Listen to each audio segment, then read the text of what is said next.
Hi, this is Jim Steinmeyer. Welcome to the October 2025 issue of Genii Magazine, and allow me to introduce this issue in Genii Speak.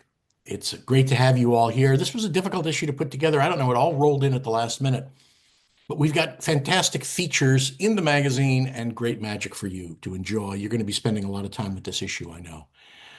On the cover, you'll see the story. Our cover story is about Matt Franco, his 10th year anniversary of his win on America's Got Talent and of his subsequent Las Vegas show that's been running on the Strip in Las Vegas. Carl Mercurio did the review of the show and also did an interview with Matt, and it's a great combination. You'll learn a lot about what he's doing, his new approach to the show, and what he finds his audiences respond to, which is really an amazing story of how he's combined personal elements of his own life into the show. If you haven't seen Matt's show in Las Vegas, do that the next time you go. It's a really new approach to a magic show, and it has a big impact there on the Las Vegas Strip. We also have a story about, speaking of Las Vegas, about Magic Live, last month's convention, August convention, that Vanessa Armstrong did a review of, and it's supplemented by a great question and answer sequence with Stan Allen, where Stan, the organizer of the convention, discusses his upcoming plans for the convention, his guidelines of how he puts it together, and what he finds people like and what people respond to. And then we have a feature, an excerpt, so to speak, from this book, Una Vida para la Magia, which is the life story of David Bamberg, a beautiful, beautiful, lavish edition of it in Spanish. The Spanish language edition of it was just published this year by Martin Pacheco in Argentina. And it's surprising because it should have probably come out in Spanish before it came out in English, since Fu Manchu was a very popular performer in South America, and his career was devoted to those audiences. This excerpt was put together by Martin Pacheco and Roberto Mancia, and it was translated into English. So you will get a sense of what's different about this book, what's different about this biography, and the story that was told, including some unpublished material that has not been put in the English translation of the book. It's beautiful. It has beautiful photographs of his show. And it's an amazing story about a magician who was incredibly influential when he came up to the United States and presented his illusion show, and also, of course, when he wrote about his work. Really amazing philosophy and touch about stage magic, and not surprisingly, coming from that family of magicians, the Bamberg family. Okay, those are our features. Lots of magic this month. Noah Levine has put together a fantastic group of tricks. It's called upon our columnists, and you will be amazed. There's Richard Kaufman's column in Magicana is a great triumph that you won't believe. Look at it, take a look, and you'll be wanting to try it immediately. Blake Voigt and Rune Clan combined their talents this month with a couple of little plastic cups. I'm not going to say much more, but it's a trick that you'll want to try immediately. And of course, they give you instructions on how to make it. Adam Elbaum is back with his kind of patented way of discussing a trick inside and out at the same time. All the insiders' tips, all of the professionals' tips that he's found over the years, for a routine in which the spectator cuts the aces, all four aces, and finds them, much to their own surprise. Like all of Adam's material, it's beautifully worked out, and he gives you all of those touches. And speaking of touches, David Regal is in our issue this month with one of his tricks. You'll see it illustrated with photos from the Magic Castle where he performed it. And again, much like Adam's piece, David gives you all of the touches, all of the experience he's found in performing it, show after show after show, the insider's approach to the presentation, as well as the secret. It's a ring that disappears and appears in a nest of boxes. I think that's the way to say it, in a nest of boxes. We have features on the Rhapsody Theater in Chicago, Ricardo Rosenkranz's showplace, and a great insight into that theater and how it works and how it's different. We talk about the Magic Castle and the recent shows there. And we have a wonderful feature that I know everyone's going to want to turn to immediately. Our staff picks, our discussion of great magic shops, didn't take us long to get there. It starts with one of the great magic shops in the world, Magic Land in Tokyo, the Onosaka family's magic shop. And we did an interview with Tono Onosaka and Mama-san and Satoshi-san about what's changed in the shop, about their new approach, and they're in a new location too. So take a look at what Magic Land has been up to. You'll enjoy it. Our columnists are back. I just want to list them at the back of the magazine because they're not to be missed. Matt Pritchard, of course, does something impossible that you can build and gives you complete instructions for how to do it. Pete McCabe, who, as you know, and I hope you've been reading, has amazing touches about script writing and how to personalize your presentations. He really takes that on this month and gives incredibly cogent, beautifully worded advice about how to personalize your shows and make them distinct for you and also distinct for your audiences.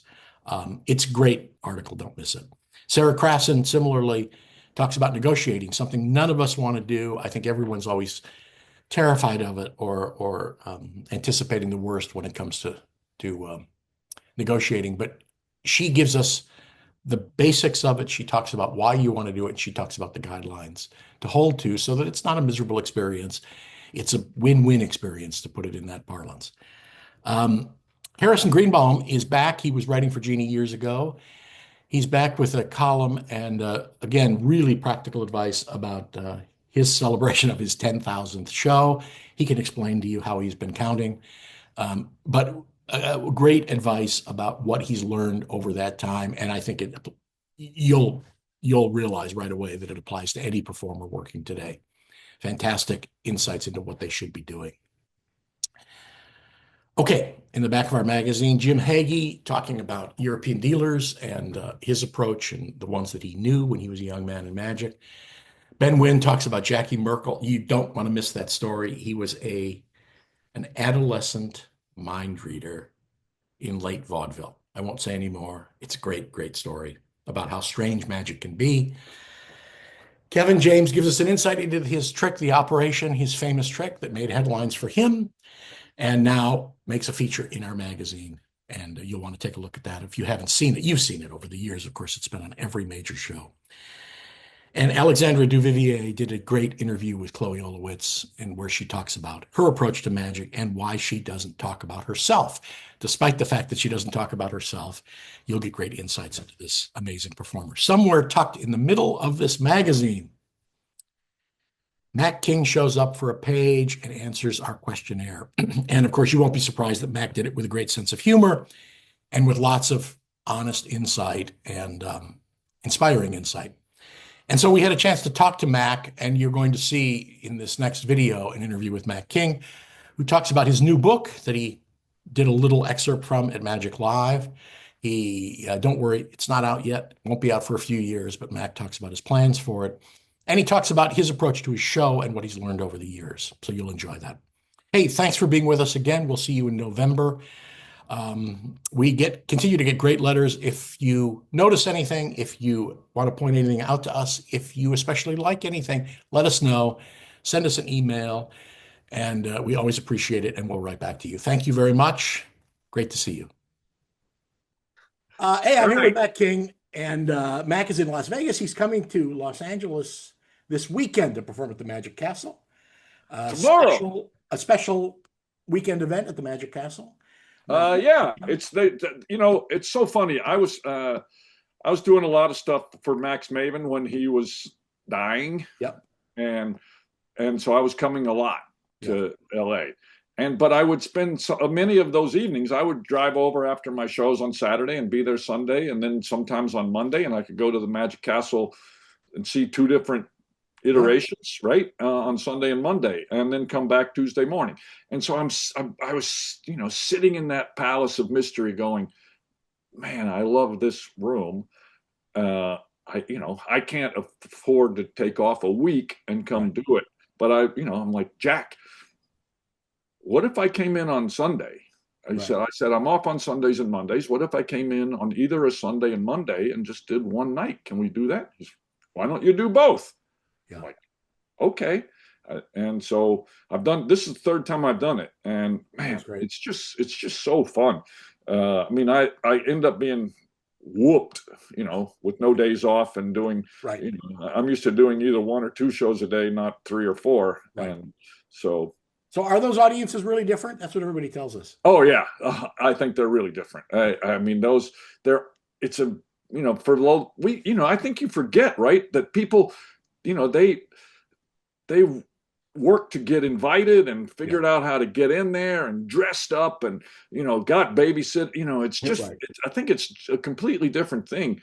It's almost a mythical place for some of those audience members, Right. and so they're really hyped up, and they're there to see a magic show.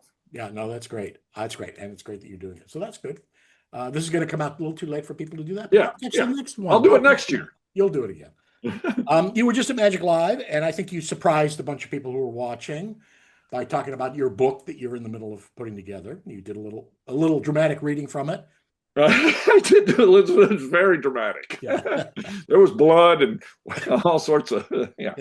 Yeah. I mean, I mean, I wouldn't, if I had to put a percentage of how much is done, it would be very low. Oh, okay. But it's something I started working on, a couple of years ago, and it's still years away. I mean, the plan is for it to come out because it's got all the tricks that I make a living with in it too, and so I'm sort of waiting until I'm done with those to put it out. Till you've completely exhausted them. Yes. Yeah, exactly. Yeah, exactly. So, but it's it's other stuff too. It's my act but other ideas and thoughts, and so this thing I talked, my dramatic reading was about, character and audience connection and that kind of stuff. Yeah. And this month, people will see you on a page in Genii. We coerced you to answer our questionnaire. Yeah, I'm anxious to see, because I mean, I think we changed all the answers. We didn't. That's what I assumed, because they were all way too long. So I'm anxious to see. Actually, you know what? I think this is all too inside baseball for the readers to care about. I think we just trimmed a tiny bit. I mean, it actually worked really well. We have ways of. Yeah. Okay. All right. I don't want to hear about the sausage. Yeah. Yeah. Right. But no, it was great. It was great, and it was great to get your input. And you're sort of the perfect guy for that sort of Genii insubstantial format. How's that? Yeah. Actually, we'll get back. I shine when it's sort of insubstantial. We'll come back and give you a more substantial format, but it was great, and those are fun because it is all about kind of like how efficiently all that stuff can be said, and what are the things that you admire greatly and the things also that give you trouble. Speaking of which, we were talking about this. You've been doing this, so you now do 5 shows a week. Yeah, 5. I work 5 days a week, one show a day. I was doing 2 a day, and I don't know. I'm older, and also, I mean, it's just Las Vegas is different than it used to be. There's so many more tickets for sale every day than there ever have been. I mean, it used to be showrooms had 1 show, and now there's 3 and sometimes 4 shows in a showroom. There's just so many more opportunities, and and also a stadium, and then arenas, and it's just nuts how many, and the Sphere, and so it's just crazy how many. I mean, I'm not competing, I don't think, with those things, but I am competing for time. Right. I mean, just people have a limited amount of time in town. So it's interesting because it was a thing where my sense was the daytime shows were quite rare. I don't want to say rare, but yeah. I mean, when I started, I mean, I've been doing it 26 years, right? And so that's nuts to think about. But I mean, at that point, there was, I mean, I believe 1 other, and that was like a show with nudity in the daytime called Bottoms Up. You remember that show? I don't remember that show. I remember the title. Breck Wall, you know that name? I do remember that title. Yeah, so that was his show, and so I mean, and so he and then then Rick Thomas and then Nathan Burton. And, I mean, it was funny because I think almost all the afternoon shows were magic shows. And so there was, there was, and at one point there was one, then there were two, and then there were 20. Right. And now there's like 6 or 8, I think. Now. I don't know. But yeah. I mean, but other shows have been, Copperfield added a matinee. I called Dave and said, come on. Aren't you doing enough shows? Can't you? Don't you? Why are you selling a ticket at the same time I'm selling a ticket? That's not fair. And then Blue Man added an afternoon, and a couple of the other Cirque shows added, a matinee here and there. And so I'm like, oh my God. So there's way more competition in the daytime than there used to be too. That was your legacy among those great magicians. Yeah, right. That's my pushing them into the market. No, it's a fantastic run, and I hope that's part of your story. Well, it will be, of course, when you. Yeah, and it's really quite an achievement. Well, I don't have any plans for stopping either. I mean, it's the sort of the pandemic sort of made me realize, I mean, you can talk to Jen. I was really depressed not doing a show. Yeah. And so, I mean, she jokes even before the pandemic, we would go on a vacation and, she would say, I know what's wrong with you.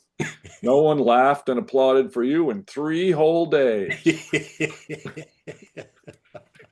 And so, I mean, and doing it for 14 months was just, yeah.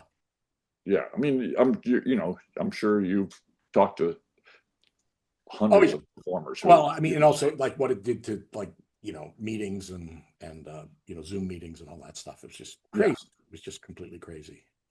And yeah, it's gonna take a while. Well, we'll see. Will any of these shows really come back 100%? Theater stuff. It's affected everything. Yeah, scary. So we're talking a little about. I mean, you're always. It's interesting. You're always playing with things, meaning you're always experimenting with a little bit of material. And you said that you move things around in the show and you put some new pieces in and you play with pieces. Yeah, I mean, over the years, when I put something in, but I mean, the show is so sort of tightly constructed, I guess. I mean, there's, if there's so many callbacks and running gags and all these things that tie the whole thing together. And if I take out something, that's the hard part. I haven't taken out anything. Right. In like a whole trick. I haven't taken out a whole trick. But when I put something in, I mean, when I first started the show was like 55 minutes and now it's like 75 minutes. Mm-hmm. And so I've added things and not had to take anything out. But now when I put something in, what I've done is sort of, take out, edit the tricks that are there. Okay, I can take out this this 1 minute segment of this trick or this 20-second line and this 20-second line and this thing and sort of edit the pieces that are already in there in order to put the new thing in. And so that's fun for me. I really like figuring that out. And it's, I mean, I've been really lucky all my life since I was 17. I've had kind of a lot of shows. I mean, and like a laboratory, right? Where I'm, I started at, in an amusement park when I was 17 or 18 years old.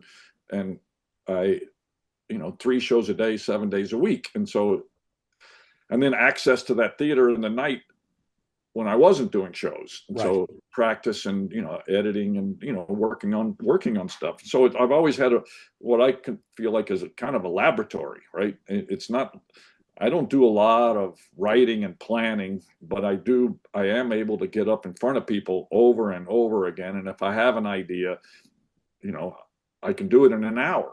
Right. If worst comes to worst, 2 days later, whatever. Right. But I, it's not like I'm doing 6 shows a month. I'm doing, a lot. Yeah. And so that's I've kind of evolved into working like that. It's right. So what is it that keeps this? I know people ask you this all the time, and having done this for so many years, what is it that keeps it fresh? What is it that you go into a show looking for? How is your hearing different? How is your visuals different, and what are you tuning into to make that show different for you, or to look for inspiration from that show? Yeah, I mean, it's kind of always been the same thing. I mean, I'm trying to create an experience for people, where they feel like they were there the day that happened. Right. Right? And even if it's something that's orchestrated by me to appear as an accident, it's still, I still get people coming up. I get a lot of repeat customers, I think, Yeah. because it does feel different every time, even though the tricks are the same, because there's so much genuine audience interaction. It keeps me on my toes, and I try to leave areas open for Right. people to say stuff or the audience to do things, and so it keeps me on my toes, and it also provides, I've done it so much now that almost, I feel like there's never going to be a time, almost never, when I'm at a loss. Right. Right. So no matter what happens, You've had as that long happen as I'm as before. long as I'm human about it, Yeah. it's going to be fine. Yeah. And so I like that. That keeps it fresh for me. Listening to the audience. There's only like, in 75 minutes or whatever, there's only 10 or 12 of those minutes where I'm not on stage with somebody from the audience. So I'm genuinely talking to them and genuinely listening to them. They're not just a prop in the show. I want that. I want them to feel like I'm interested in what they do, and I, over the years, I've sort of developed this little thing that I do Mhm. when people are coming up on the stage, especially the very first person, the woman who comes up first. I help her up the stairs, and I grab her hand, and I want to look her in the eye as soon as I can. Mhm. And I don't say, I mean, I do say thanks for coming up, but I'm trying to sort of get across to her just by looking her in the eye and seeming genuine, that she's in good hands and nothing terrible is going to happen, and that Right. we're in this together. And Yeah. so, and I think that's hugely important. Yeah. If I was just walking through the show and just going through the motions, I think I'd forget to do that, or Right. that part wouldn't matter to me. And so I make a conscious effort. I also have stupid little tricks where, I mean, I could have the same force card every Right. show, Right. but I change it every show, so I have to at least remember it. Right. I try to remember everybody's name. That's really important to me, and I think that makes the show better too. But it does keep me, keep me focused. I don't have teleprompters telling me who these people are or whatever. Right. So I don't know. And plus, I mean, the other big thing is I still really love doing it. Yeah. Right. I mean, I almost never dread going into work. Right. It's still a huge part of who I am, and I've been really lucky to get to do it as often and as much as I have been able to. It's interesting what you say about, putting the assistant at ease. Um, I also think, audiences are really tuned in on, they think of themselves as being up there. No, that's right. I mean, And that's so the whole like that thing. means so much, when I feel like you've been nice to that woman, you've just been nice to me. Yeah, 100%. Yeah. And I mean, and it works the other way too. I mean, because my show is really like I mean, this is sort of off the subject a little bit, but my show is really, I mean, a lot of those tricks are like close-up tricks Mhm. done for hundreds of people. Right. And so that person's reaction Yeah. is also the reaction of the group too, right? Yeah. It's not just how I treat that person, but it's how that person reacts to what I'm doing that also, sort of creates that sort of symbiosis. I don't know, but Yeah. Yeah. and so that's Simpatico. really They like important. you. They like you. Yes. Well, and yeah, and if it also, because there's so much audience participation, if if there's any sense that I'm mean or I don't care about that woman, the first one who comes up, then getting that second person is going Yeah. to be harder. right? And if I'm mean to that person, then the third, it's like, holy, it's also self-serving, right? I mean, I want the other people to come up and not feel like, I want them to trust me. Yeah. I think we've all seen those shows where that just started going the wrong direction, and yeah, how is this going to get back? And sometimes it doesn't. Yeah. Well, that's great. So we know where to find you 5 days a week, right? If at the Excalibur, 3:00. Excalibur, the Thunderland. I share this showroom now with Thunder from Down Under, the Australian. There you go. So be sure you come at the right time. Strip show. So don't get those mixed up. It's very easy to do. Right. And unlimited plans to keep going as long as you unlimited plan. Current deal is great. Like two more years, a little less now, but left on that deal. But I mean, I've been told that I can stay as long as I want, but I mean, that's what a casino told me. So it could change at any moment.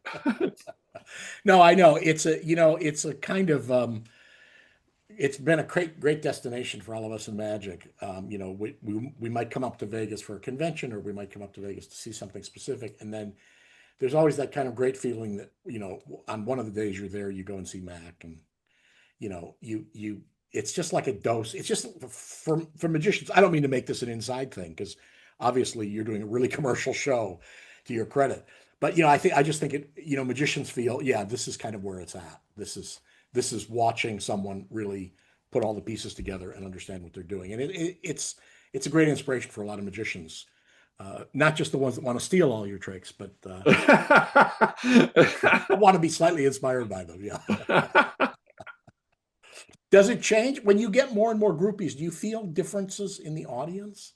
I say groupies. I mean, people who return. Do you get a slight sense of that differently? Yeah, I do get a sense of that. I mean, I feel like I can tell at the beginning where there's a pocket of a few people who've been here before, family that's seen it, and it's and you can sort of sense that they either they've come for the however many time, but also there you can I can see the first 6 rows or whatever, and so I can sort of see people, I feel like, looking at their friends going, told you. Yeah. Whatever, right?